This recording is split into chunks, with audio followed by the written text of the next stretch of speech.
사랑하는 성도 여러분, 성경 묵상 시간입니다. 오늘은 마가복음 7장에서 9장까지를 읽으며 기도문으로 시편 130편을 함께 읽게 됩니다. 마가복음의 내용을 살펴보면 마가복음 7장에서는 인간의 전통과 하나님의 말씀 중 어느 것에 의하여 가르침과 삶이 규제되어야 하는가라는 의제가 중점적으로 다뤄져 있습니다. 그동안 예수님께서는 유대 지도자들과 여러 가지 문제로 논쟁하셨습니다. 7장에서는 예수님이 또 한 번 그들과 논쟁하셨는데 그것은 결례에 관계되는 것이었습니다. 예수님의 제자들이 손을 씻지 않고 음식을 먹자 그들은 예수님께 그의 제자들이 장로의 유전을 지키지 않는다고 공박하였습니다. 그들은 위생적인 문제에 관심이 없었습니다. 그들이 문제시했던 것은 어떤 행위가 의식적으로 정결한지의 여부를 따지는 것이었습니다.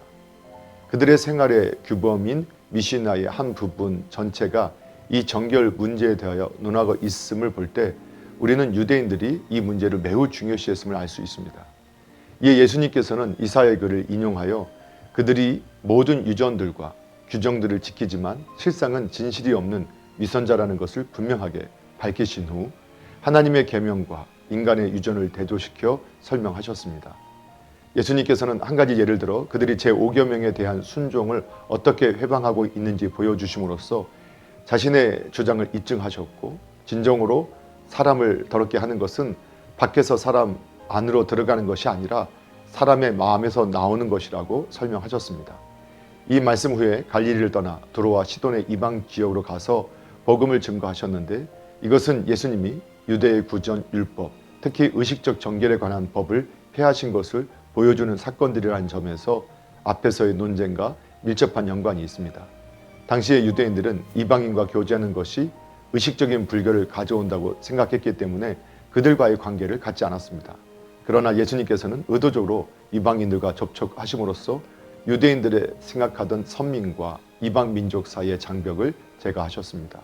결국 여기서 우리는 인간이 만든 전통이 하나님의 말씀에 기초할 뿐 아니라 그 본질을 상실하지 않을 때 가치 있는 것이라는 사실과 우리들은 이러한 형식이나 의식에만 매달려 성경 말씀의 근본 정신을 망각하는 잘못을 범하지 말아야만 한다는 사실을 배울 수 있습니다.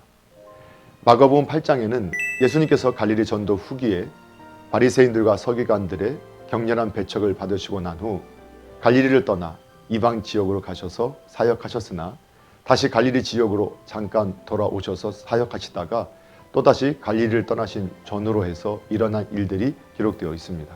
다시 말해서 먼저 갈릴리로 돌아오신 예수님께서는 4,000명의 무리를 떡 7개와 작은 생선 2마리로 배불리 먹이셨으며 바리새인들의 신랑과 표적의 요구에 대해 책망하신 후에 제자들에게 바리새인들의 누룩에 대해 가르치셨습니다.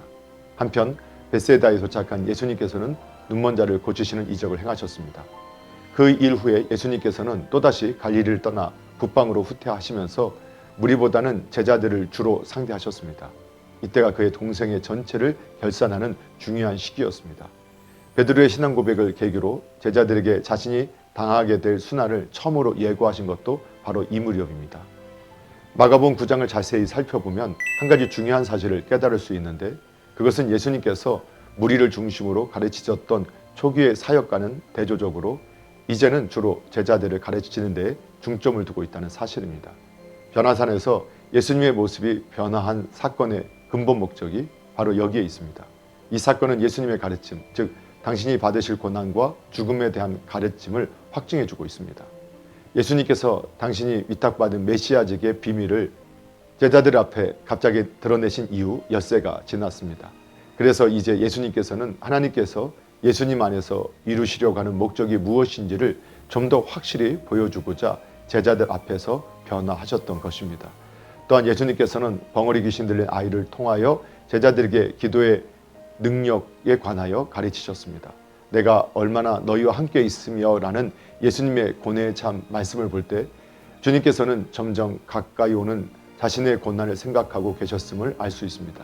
그리하여 그는 제자들에게 또 한 번 자신이 당하게 될 수욕에 관한 예언을 하심으로써 제자들을 가르치셨습니다. 그러나 제자들은 예수님의 가르침을 확실히 깨닫지 못하였습니다. 집으로 돌아가는 길 중에서도 그들이 서로 누가 크냐고 쟁론한 것을 보면 잘 알 수 있습니다. 그때까지도 그들은 당시 유대인들이 가지고 있던 영광과 능력에 쌓인 메시아관을 가지고 있었던 것이었습니다. 그래서 예수님께서는 그들에게 겸손에 관하여 가르치셨습니다. 뿐만 아니라 제자들은 자기들이 예수님의 제자라는 데 대해 일종의 우월의식을 가지고 있었습니다. 그래서 다른 사람들이 예수님의 이름으로 여러 가지 이적을 행하자 싫어하였고 그 사람들로 하여금 그 일을 못하게 하였습니다. 그러나 예수님께서는 제자들에게 그 사람들을 포용할 수 있는 관용을 베풀 것을 가르치셨습니다.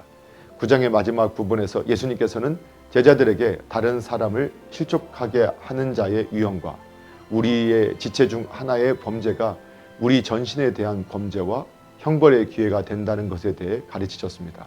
이처럼 예수님께서는 여러 가지 여건과 환경을 오직 제자들을 훈련시키는 데다가 중점을 두셨다는 사실을 유념하여 그리스도의 제자된 우리도 하나님 안에서 스스로 말씀으로 훈련시키는 삶을 살아야 하겠습니다.